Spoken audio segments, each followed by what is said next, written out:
ça, la question de est-ce qu'on peut empêcher quelqu'un de s'ôter la vie, c'est une question, fondamentale pour la prévention du suicide. C'est vraiment la question qui est au cœur de la prévention du suicide et bah, oui, la meilleure preuve, hein, c'est qu'avec, l'ensemble des politiques de santé qui ont été mises en place là depuis maintenant un peu plus de 20 ans, on a réduit de 30 le nombre de morts par suicide par an. Donc on voit bien qu'il y a il y a des choses à faire. Alors quelqu'un qui a décidé en fait, on ne décide pas de se suicider. On décide, en fait, on en a marre de la souffrance et c'est surtout ça la grande différence. Il y a personne qui décide de se suicider. Il y a des gens qui en ont marre de la souffrance et donc la façon de prévenir le passage à l'acte, c'est justement de faire exprimer cette souffrance dans un premier temps, de l'analyser avec celui qui souffre et de voir un petit peu quelles ressources on peut mettre en face de ces différentes sources de souffrance.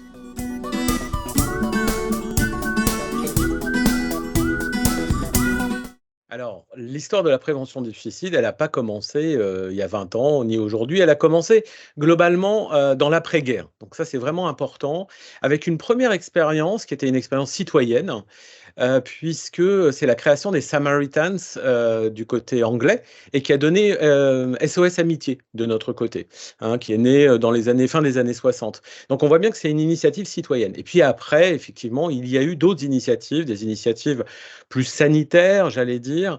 L'expérience de Jérôme Motto à San Francisco qui a commencé à envoyer des lettres, aux gens qui étaient passés aux urgences après une tentative de suicide. Le maintien du lien, le souci vraiment, l'éthique du souci, hein. Qu'est-ce qui se passe après l'hôpital? Et c'est, alors je pourrais en citer d'autres, hein, il y en a beaucoup. Il y a Diego Deleo, qui s'est occupé des aînés en Italie, voilà, il y a Gotland, qui est une expérience, de formation sur les médecins généralistes. Donc on voit bien qu'il a fallu, une somme d'expériences dans des domaines différents, hein, citoyens, sanitaires, formation, pour arriver à la prévention moderne du suicide qu'on appelle prévention globale, c'est-à-dire avec plusieurs axes, d'intervention.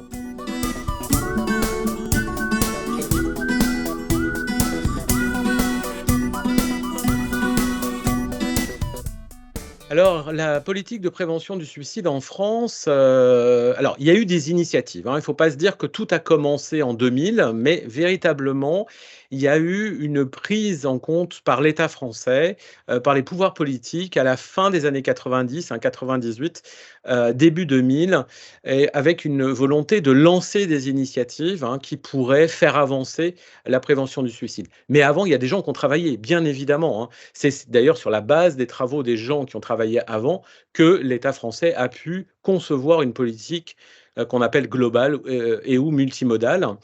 Et donc ça, c'est, les années 2000, 2000-2005, c'est le premier plan, national de prévention du suicide qui a consisté essentiellement dans la formation des professionnels sur le repérage, de la crise suicidaire et sur l'intervention au niveau de la crise suicidaire.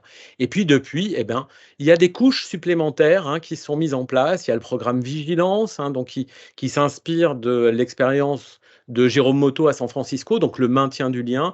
Et puis il y a la toute nouvelle arrivée du 3114, hein, ce premier numéro national de prévention du suicide accessible à tous. Alors ce numéro, on l'attendait depuis longtemps. Nous, c'est les préventeurs en suicide. On connaissait sa pertinence dans, la littérature scientifique, étrangère.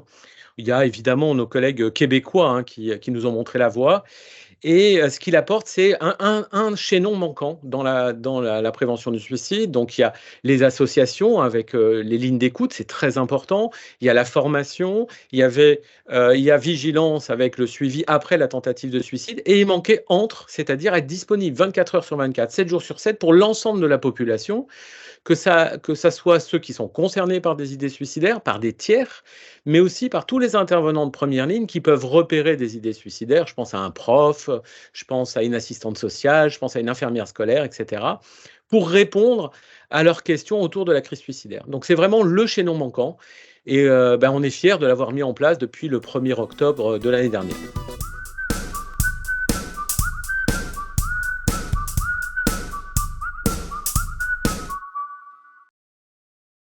Il faut oser poser la question des idées suicidaires. Ça, c'est la première chose et la deuxième chose, il faut oser appeler le 31 14.